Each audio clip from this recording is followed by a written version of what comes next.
we got the Buick into the shop. I got it on 4 jack stands now. It's been about a month. I haven't really had time to jack with it, but you know, the situation we really have is money is the real deal here when it comes to working on this car, because the owner of the car, Jim, what is that, Chevelle Jim out there in California, Jim, surfer guy Jim, mentioned the transmission. Now, this car hasn't been running in a long time, and once I put it up on the jack stands, I went ahead and got up under there and I checked it out, and it is a leaker. And I'm speculating that the transmission is going to need some major work, so I have been really sitting down and contemplating, should I even fuck with this thing, knowing it's going to cost a fortune to rebuild the transmission on a vehicle like this.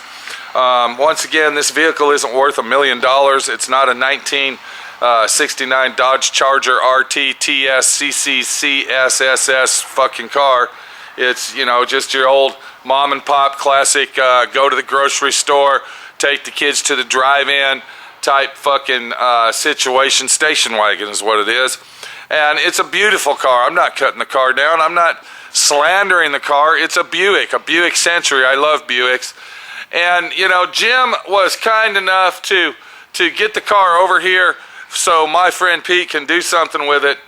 And I'm looking at the car saying, you know, I got to see what it's going to do and what's going to happen. I decided to go ahead, get it up on jack stands. I looked up under the car, and not really surprised at what I was going to see, but I noticed that the car was in really good condition, being an old classic car that it is. And you can see as I'm panning from the backside going up toward the front, there's really no rust on the vehicle at all. The floors are very solid. It's got more grease and scum on it than anything else. And I decided to go ahead and start working on the brakes first. We're going to get all the brakes working first. We're going to go from there. And then once we get the brakes working, then we'll deal with the transmission and motor leakage. You can see how saturated the transmission is right there. And we zoom on up, and the motor isn't any better. It's leaking pretty bad too. And I'm speculating that's from sitting around so long that it's leaking. But we got a situation over here in the back of the transmission. I'm going to bring the camera up in here. I want to show everybody this because there's a lot of people that's never seen this before. This is called an in-tube drive shaft. The drive shaft is actually inside that tube right there, and it doesn't really have removable, replaceable U-joints. And to remove this transmission and to put a front seal in it, well, for all the hassle and trouble that you need to go through to do that, you might as well go ahead and go through it and rebuild it. So, yeah. I did notice right here on the cone, the rear cone that you're looking at, it was leaking from there. That's a common place where these things leak, and it's usually from sitting around.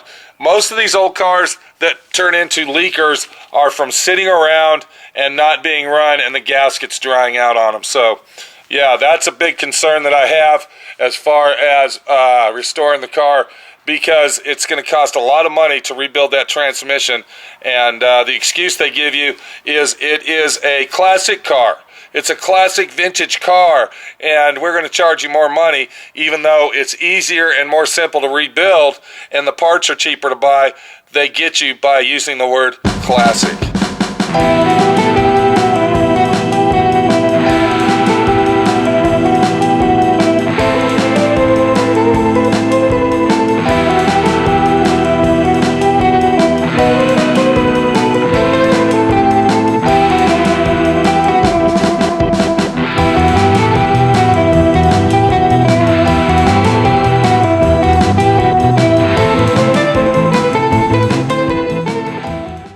And now we're into the back of the vehicle again. Here's the gas tank right here, and we move on up here, and this is called a lever shock. This is the type of shocks that these old classic Buicks had all the way up until 1956, and it's actually, it looks like a dog leg type mechanical system going on here. There's your hydraulic pod, and then of course here's your arm right here that goes to a link that hooks up to the frame, and then that would be your shock system. What my friend Pete's going to do, he's going to eliminate those, pretty much throw them in the trash. If I can get some money on eBay, I'll go ahead and sell those on eBay. And then what we're going to do is we're going to go ahead and Y2K this baby, and we're going to put standard issue shocks that they would use today on this vehicle behind me here, the station wagon that we're talking about. And you're not going to want to miss that. If you're a 55 Buick guy or you have a 55 or down Buick, you're going to want to watch that video where I teach you how to convert your old Buick into a modernized, shockable suspension system. And very cheap, inexpensive. I've done a lot of research on this, and I've also came up with my designs and my plans of how to use late model shocks on the early model car. Right there. So I was doing my investigation on the car, and once again we're going to do the brakes first. And I got on eBay to look for a master cylinder for the beast, and found out that the master cylinders on these things are ridiculously priced as well. We're talking anywhere from $250 to $357, $375 for a master cylinder, and that's without power brakes. That's what this car has, no power brakes. And I decided, you know what, for $16 I'm going to buy a rebuild kit and go ahead and rebuild the master cylinder. So this is where we're going to start. We already got the motor running. The motor is running. The ticking noise did go away finally, and the motor runs really, really good. So we're going to leave that alone, and what we're going to do now is we're going to go ahead, get up under the car, and check out that master cylinder and see what kind of mess we got as we go ahead and diabolically start working on the 1955 Buick station wagon that we call the Beast. What a fucking bitch. Look at that master cylinder right there. By the way, just to let everybody know, the master cylinders on these old cars are under the fucking car, not on the firewall. So what we got to do is we got to get that master cylinder out of the car, and I'm looking at a rusty piece of shit is what I'm looking at. I'm actually hoping that this thing's going to be fucking rebuildable. I got 3 bolts right here, 1, 2, and 3, and then we of course got the brake line. Now I'm looking at the brake line right here, and it actually looks like it's in pretty good shape. We're going to go ahead and pressure test those, and if they need to be replaced, cross our fucking fingers they don't, because this is actually an oddball size brake line that we're looking at right here. It's in between a 3/8 and a 5/16 brake line, so we're going to hope and pray that that brake line is going to be good. And to do a brake line job on these fucking cars is a real fucking nightmare. If you want to see my friend Pete holler and scream, watch me do one of these and put brake lines on it. You ain't seen shit.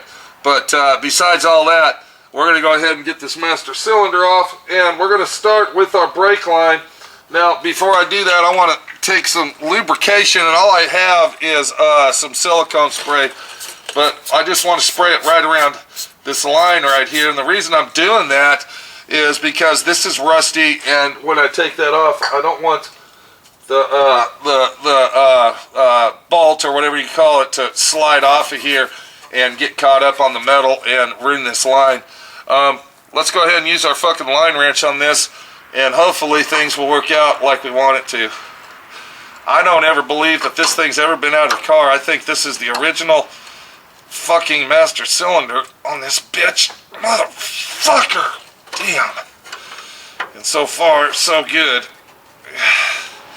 Now, if you're looking at the picture here, you're seeing that there's a red water line hanging down. And the reason that water line's here is because on these old Buicks, they had the heater. There was a heater core under the seat. And when you turn the heater on, of course, that heater would heat up, and it has an electric motor. Variable speed, I don't know. I just know the motor is there. And we will probably not be hooking that up. We'll probably leave that alone, because now we're getting into the customized world of it and not the original factory fucking setting of it.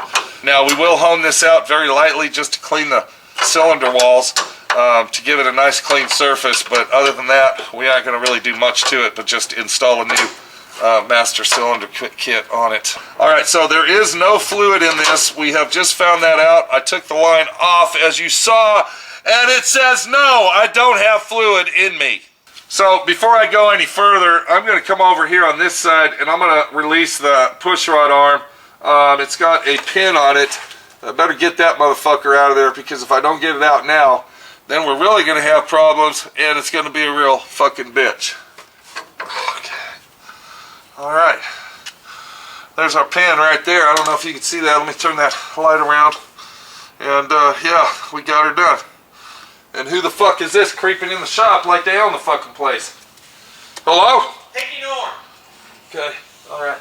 Hang on, Norm. Hang on right there. Okay, Mr. Mopar guy Norm's here with us right now. We're gonna go see what he thinks about the situation, and hopefully he's not gonna bitch and complain. Alright, what's going on, Norm? Pete, I just Hold came on, over. whoa. What? Before you start bitching and complaining, how's your Roadrunner looking? Man, I don't know about Is that. it almost on the way out? What do you mean you don't fucking know? What's the problem, dude? There might be some stuff we need to work on. I think that the car looks like a brand new fucking car, and we're not talking about that right now. We're talking about a Buick. What? What's the problem here? Oh, I don't know. Let me see. Look, see, you didn't paint these bolts. No, I'm not supposed to paint those. Those are the bolts that you gave me. That's your fucking deal. You see my finger that's pointing at them? Read it, dude. Read and weep. That's your situation. I was only supposed to paint the car, Norm. Don't start with me today. We got this 55 Buick. I'm taking the master cylinder out, Norm, and rebuilding it. What would you do? I'd probably start by polishing up this bright work. The bright work? Yeah, look at that. Huh. Okay. I thought all this shit was brand new. What happened? No, it's not brand new. Alright, what are you talking about? Look at this bumper. Re-chromes the He had the bumper re-chromed. What's the big deal? Doesn't even catch the edges, man. What's You wrong are with it? fucking joking me, dude. Alright, he paid a lot of money to have this thing chrome plated and fucking almost lost his ass on it, dude. Okay? Pop metal. Is that your car, Norm? Leave the cocksucker alone, okay? Leave it alone, dude. Oh, man. Now, I'm gonna ask you a question. Would you rebuild it or would you go ahead and buy a new one? Well, Pete, I'll tell you what. That piece of shit's been on here for 50-some years. Yeah. Buy a new one. Don't be so damn cheap. $350? You're fucking joking me.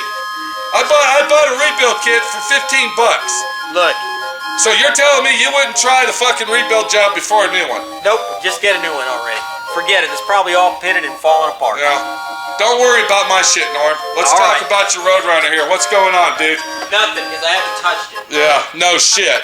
But there's something my friend Pete did, and it's called putting the air conditioning unit into the vehicle. I don't know how I'm going to get this son of a bitch done by a Pete. I really don't know how you're going to get it done either, Norm. Okay? I really don't. You might be good to get it going by October for good guys. Alright? Golly. But what you could do is bring the car and then, you know, sell the car over there as is. No. And fucking be done with it. Nope. You could do that. I want to drive it. Being the picky guy that you are, though, I don't think you'll do that because you're going to want it to be flawlessly fucking perfect, dude. I want to put it all back together. Uh-huh. And do what? Sell it to somebody. Some lucky person Yeah. will end up with this beautiful car. Yeah. How Yes. much, Norm? 32. 32,000? 32,000. Now, is that like brand new motor transmission, all brand new interior, brand new glass, chrome trim, bright work? Nothing's brand new. This Really? is a 48-year-old car. So nothing's brand new, but you want fucking top-notch dollar for it. Top-notch dollar for it. Huh. That's right. Because I'm looking at the car behind me, all you do is bitch and complain about it. Most of the time when people bitch and complain and nitpick, that just means they're jealous. Yeah. Oh yeah, I am. So you are jealous. I'm jealous. I want a Buick wagon. Well, it's Me. okay. There you go. There you go, bud. You see what I'm saying? There you go. Now look, Norm. Let me get this fucking thing out of here. You work on your car and work on your bright work. All right? Didn't you buy the polish to do that? Yes, I did. Didn't you have your two kids? Your two grunts were supposed to get it all done. I'll bet they ain't touched it. They didn't touch it. I finished it. Oh, you did? Yeah. Yeah, sure thing, Norm. Sure. Did you get a haircut? No, I need one though. I like that 50s style haircut you got going there. This shows your age, Norm. I know it's gray. It's Shows your age, bud. That's all right. Yeah. Even though you're not a 50s guy, right? No, 60s. Yeah. 60s guy. Go work on your fucking Mopar, Norm. All right. I got a fucking master cylinder to take out, and I almost got it out. All right, let's look at it and see what you did. I already got it out. Don't get down there. Don't get down there, dude. Let me get it out. I got 3 fucking bolts to go. Oh shit! It's one of those ones. Yeah, exactly. It's under the fucking car, Norm. Leave me alone. I hate those kind. They suck. Hey, Norm. Yes, sir. Can you give me a... Hold on, maybe I got one here. Let me see. I don't think there's any water in this thing. It's been sitting too fucking long. I'm gonna disconnect this heater hose. There's a heater hose under this. Did you know that? No. So you didn't know there's a heater underneath the seat, huh? Nope. Shows you how much you know about classic cars, I Norm. don't know anything about these Buicks. Okay, I think what you need to do, you need to follow my friend Pete's lead on this shit and do it. Oh, motherfucker, there is water in it. Bitch! Motherfucker! Give me a bucket over there, Norm, hurry! Over there on the fucking thing, over here. Over there on the bottom of the shelf, right there. Grab it. Motherfucker, now it's getting all fucking wet. How the fuck was there water in this thing? There ain't no water in the fucking... Damn it. Fuck! Okay. Son of a bitch. It's got water in it. Fuck. It's fucking got water in it, Norm. Well, it's a sign that says, lucky it didn't freeze up. There's water in it, but there's no antifreeze. Motherfucker, that thing could have froze over the winter. Okay, we got us a rotted hose line on our heater, underfloor heater, so thank God we're not putting that back on. Water line is like stuck on there, dude. And it's still dripping. Motherfucker. Shit. The fucker won't stop dripping. When we get this bitch dried up, we'll be back.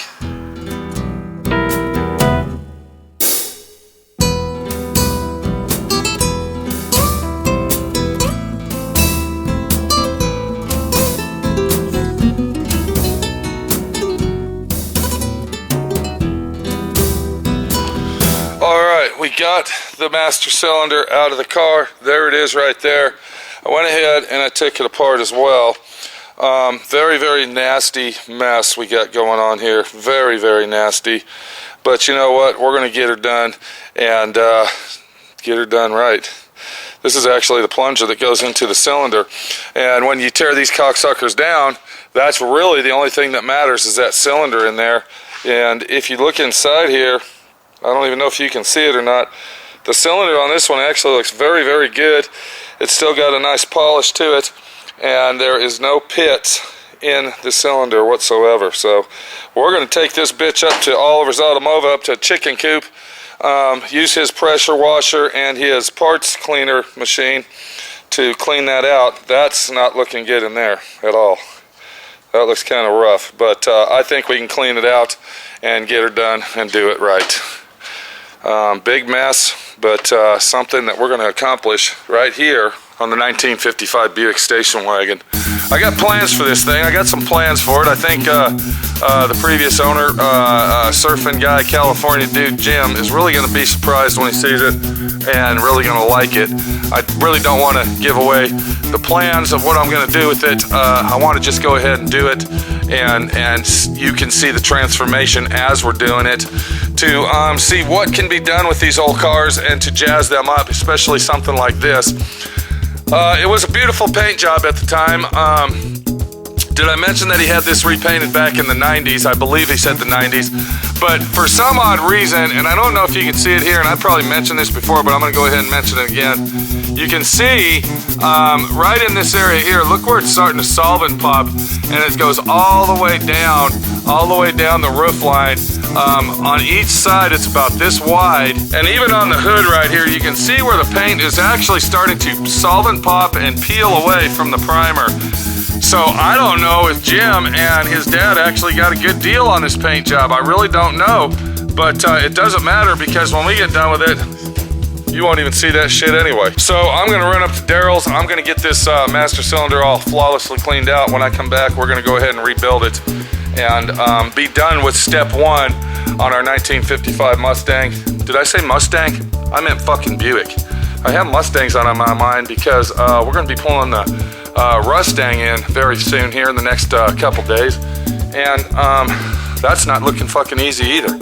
So you don't want to miss that situation. You don't want to miss that. We'll see you later. My friend Pete, your friend Pete, over here at SWRC, Southwest Rod and Custom, building the ultimate 1955 Buick station wagon, and hopefully make it worthy to what the fuck it really is.